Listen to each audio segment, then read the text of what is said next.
য'তেই মই যাওঁ তাতে আমাৰ আৰক্ষীত আবেদন কৰা ল'ৰা ছোৱালীসকলে মোক সুধি থাকে যে দাদা মামা পুলিচৰ ফিজিকেল ইণ্টাৰভিউ কেতিয়াৰ পৰা আৰম্ভ হ'ব আমি অসম পুলিচত 6434টা পোষ্টৰ বাবে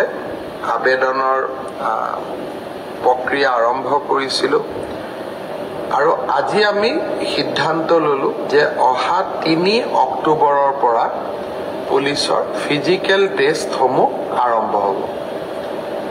গতিকে মই সকলোকে অনুৰোধ কৰিম যে বানপানীৰ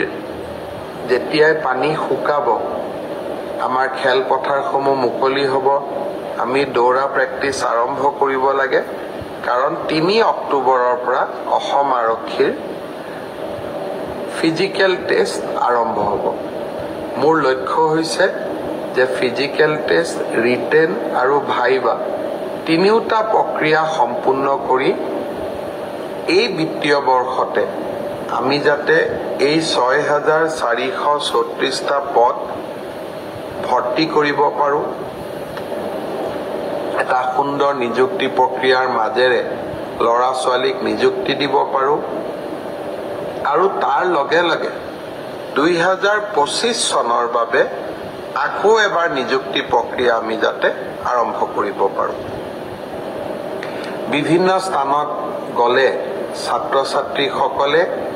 এডিআৰইৰ পৰীক্ষাসমূহ কেতিয়া অনুষ্ঠিত হ'ব সেই বিষয়েও মোক প্ৰশ্ন কৰে আজি আমি সেই বিষয়েও এখন বৈঠক কৰিছিলোঁ ADRE Assam direct recruitment examination যাক আমি চমুকৈ এডিআৰই বুলি কওঁ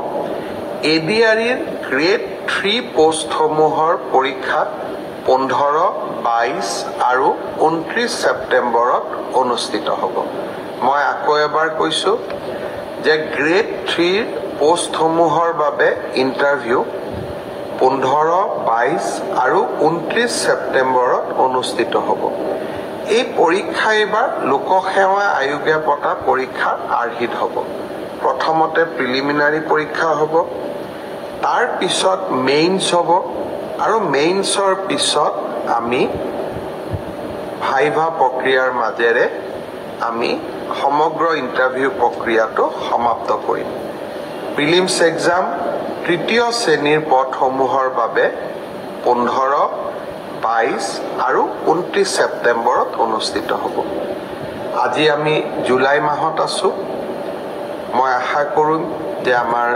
শিক্ষাৰ্থীসকলে চাকৰি প্ৰাৰ্থীসকলে যাতে পঢ়া শুনা আৰম্ভ কৰে ঠিক সেই ধৰণে চতুৰ্থ শ্ৰেণীৰ বাবেও আমি একেটাই ব্যৱস্থা হাতত ল'ম প্ৰথমতে প্ৰিলিমছ তাৰ পিছত মেইনছ আৰু তাৰ পিছত ভাইভা ভচি গ্ৰেড 4 বা চতুৰ্থ শ্ৰেণীৰ পদৰো প্ৰিলিমছ 20 আৰু 27 অক্টোবৰত অনুষ্ঠিত হ'ব আমাৰ গ্ৰেড 3ত প্ৰায় 7500 পোষ্ট আছে আৰু গ্ৰেড 4ত প্ৰায় 4500 বা আৰু অলপ 100-200 বেছি ইমানখিনি আমাৰ পোষ্ট খালী হৈ আছে এটা স্বচ্ছ নিযুক্তি প্ৰক্ৰিয়াৰ মাজেৰে আমি এই পদখিনি পূৰণ কৰিম এলিমেণ্টাৰী এডুকেশ্যন প্ৰাথমিক শিক্ষা বিভাগৰ শিক্ষকসকলৰ নিযুক্তিৰ প্ৰক্ৰিয়াও খুব সোনকালে আৰম্ভ হ'ব অৱশ্যে সেকেন্ডাৰী এডুকেশ্যনত আমাৰ অকণমান সময় লাগিব কাৰণ প্ৰথমবাৰৰ বাবে অসমত আমি গ্ৰেজুৱেট টিচাৰ মেথছ বুলি এটা নতুন পদ সৃষ্টি কৰিব খুজিছোঁ আমাৰ স্কুলবিলাকত হাইস্কুলবিলাকত ইমান দিনে গ্ৰেজুৱেট টিচাৰ সায়েন্স আছিলে মেথছৰ বাবে সুকীয়া শিক্ষক নাছিলে যোৱা কালি শিক্ষা বিভাগৰ লগত মই বহুত দেৰি বহিছিলোঁ আৰু আমি এটা সিদ্ধান্ত লৈছোঁ যে আমাৰ হাইস্কুলবিলাকত গ্ৰেজুৱেট টিচাৰ মেথছ বুলি এটা সুকীয়া পদ হ'ব লাগে যাতে গণিতৰ ওপৰত আমি একোজন শিক্ষক নিযুক্তি দিব পাৰোঁ গণিতৰ শিক্ষক নোহোৱা বাবে আমাৰ স্কুলসমূহত শিক্ষা ব্যৱস্থাই ব্যৱস্থাত বহুত জটি পৰে শিক্ষা বিভাগে কেইবা হাজাৰো বিশেষকৈ প্ৰথম অৱস্থাত প্ৰায় 2000 গণিত শিক্ষকৰ পদ সৃষ্টি কৰিব লাগিব সেয়েহে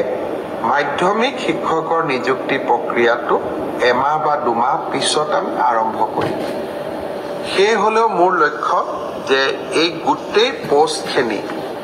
গ্ৰেড 3 7600 গ্ৰেড 4 5000 পুলিচত 6434 এলিমেন্টাৰী এডুকেশ্যনত 5550 গৰাকী শিক্ষক